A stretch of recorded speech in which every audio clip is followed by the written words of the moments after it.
non-negotiable for us, and we will show it in November. Once again, the legislature chose not to do anything, so inaction is what won today. For the second time in a week, the Arizona House of Representatives blocked debate on a bill that would have repealed Arizona's 160-year-old near-total ban on abortion.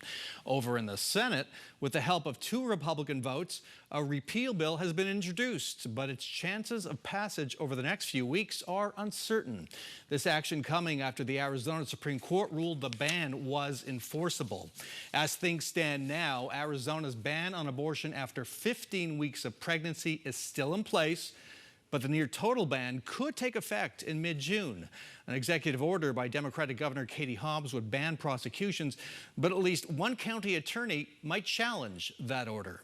Joining us now is the pro-life activist who delivered the people of Arizona to this crossroads with the legislature's and the Supreme Court's help. For 3 decades, Cathi Herrod of the Center for Arizona Policy has been the architect of anti-abortion legislation at the Capitol, and that includes writing the law that ultimately triggered the Civil War era ban. Welcome back to Square Off. Thank you. It's quite a resume. I'd like you to speak directly to the women of Arizona, their daughters, their granddaughters. Tell them how a near-total ban on abortion will affect their reproductive care if they are pregnant.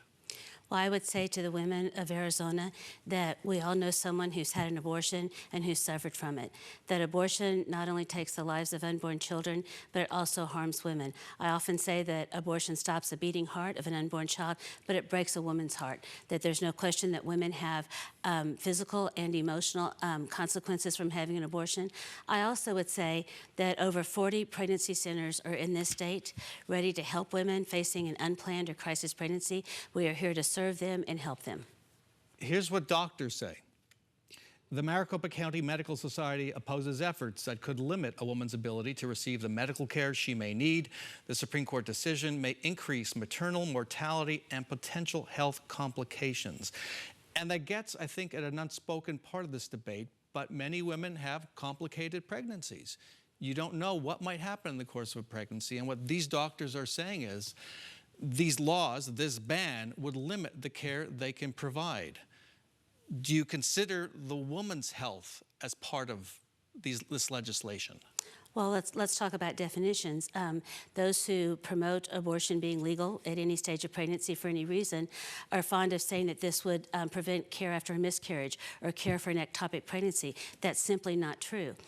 What the abortion limit does is it does not allow abortion unless it's necessary to save the life of the mother.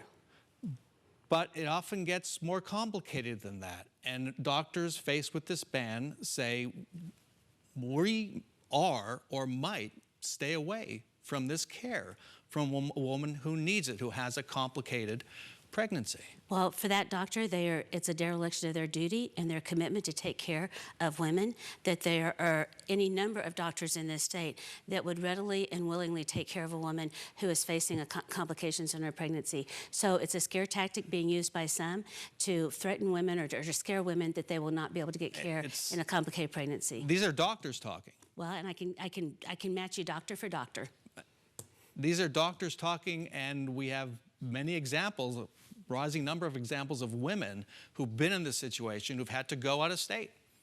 Well, we also have rising examples of women who have been hurt by an abortion and for whom an abortion was not the best decision for them, for either their future and their health, whether it's their fertility, whether it's their emotional health. So that's also another part of the story that doesn't get covered very often. Going back to my original question, do you see no impact on these women as a result of this ban, if the ban took effect?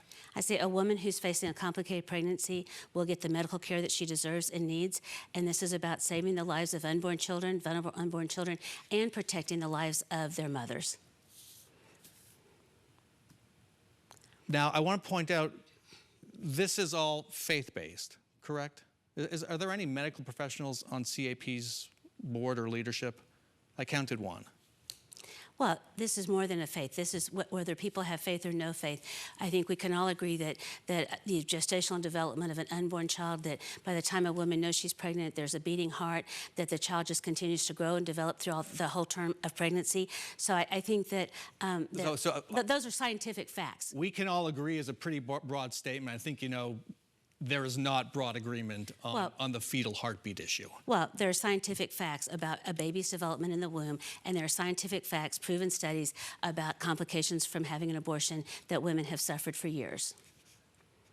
I want to move on to a different part of the abortion issue, and that is in vitro fertilization. The Center for Arizona Policy applauded the Alabama court ruling that ruled that embryos are children. Do you believe embryos are children?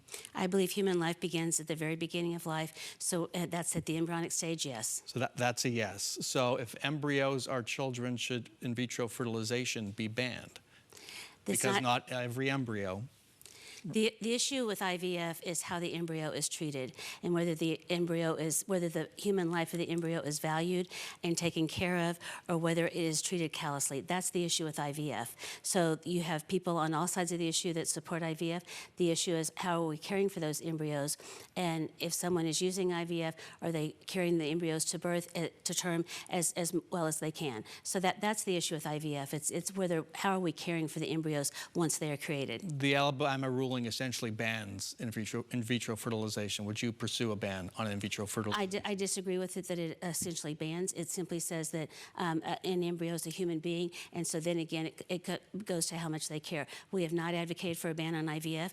We have advocated in the past for things like informed consent, for reasonable regulations, so that women, whether you're the egg provider or you're the surrogate, that you are fully informed of what the process is, what the procedure is, that type of thing. Let's turn to the politics of the issue now, what happened last week at the legislature and even before that. I want to start with the 2022 law that ultimately triggered the 1864 ban. Did Governor Doug Ducey know it was a possibility that it would trigger that ban? Social media has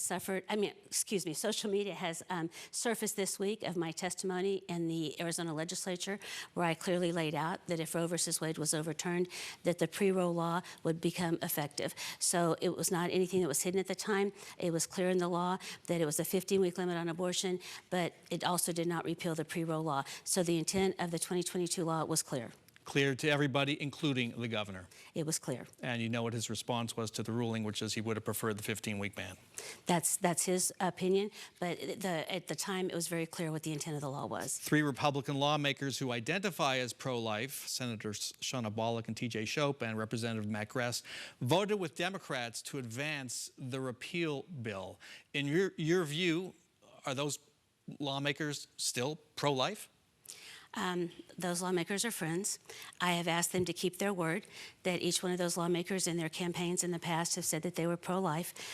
If you're pro-life, our position is you should not support repealing this law. And so you endorsed Matt Gress and T.J. Shope in their last election. Would you endorse them in 2024? That decision remains to be made. But is this really a make or break vote if they vote to repeal? I'm not making any decisions at this point. Did you make any threats in the course of the? No, there was a report of that. So that's let's the get most your response. ridiculous, allegation about me out there. I'm not one who threatens. All I have said is that we are asking the lawmakers to keep their word. That when they said they were pro-life, we've asked them to keep their word. Being pro-life means that you support this law. Donald Trump and Kari Lake both urged the legislature to repeal the ban. Do you still consider them pro-life? Same answer there. If you say you're pro-life, if you filled out surveys, you've in the past said that you're pro-life, we expect you to keep your word now. And so, are they or are they not pro-life? And that's a good question. That's a good question. You don't have an answer for that. I do not have an answer for that. They need to answer that themselves. The argument these Republicans are making is that the ban is a loser for Republican candidates in the fall elections. Do you agree with that? Another scare tactic. There's no evidence of that. This fight, people need to understand, this is a core conviction. This is about protecting the lives of unborn children and saving their mothers from the harms and tragedy of abortion. That's what this issue is about. It's a core issue for those of us who are pro-life. And so there is evidence of what they're saying. Pew Research shows that maybe 30% of voters support a total ban. So just want to put that out there. Is losing the Republican majority in the legislature a price you're willing to pay in order to keep this ban on the books? When voters go to the polls in November, top of the mind for voters will be border security, the economy, gas, rent, groceries, the everyday price of living in this state.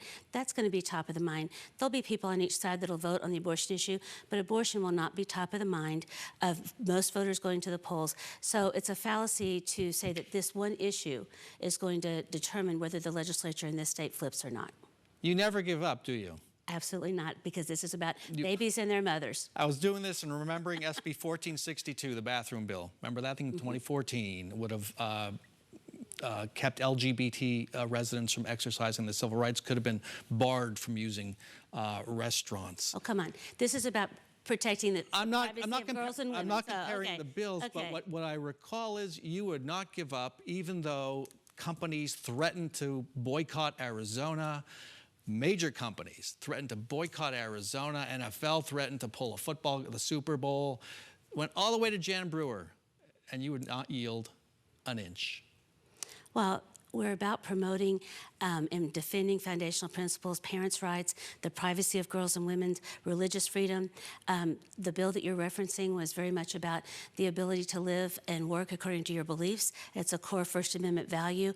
And yes, we do not give up on core First Amendment values. So if the legislature turns Democratic in 2024, you can live with that. We will continue to advocate for our foundational principles. That's not going to change. It doesn't change with political wins. Cathi Herrod, thanks very much for joining us. Thank you.